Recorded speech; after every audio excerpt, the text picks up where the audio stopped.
بجد شرف ليا جدا ان انت بتسمعيني، انا مبسوطه ان انا اقدر اساعدك. كمان مهم بالنسبه لنا في رحلتنا للثقه بالنفس، انا ابطل اكون بيرفكت. انا شايفه نفسي مثاليه، لازم ابقى عملت الشيء الفلاني ده بالطريقه اللي هي من A to Z.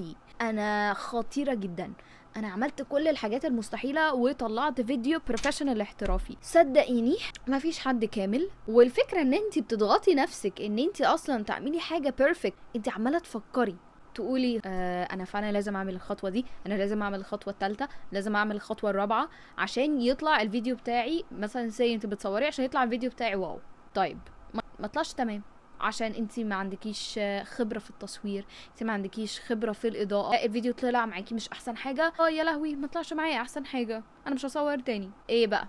هنقعد نعيط؟ بصي لي كده في عينيا، انت ليه ما وثقتيش في نفسك ونزلتي اول فيديو ليكي؟ ليه بتعتبري نفسك ان انت بيرفكت؟ انت ما صورتيش قبل كده.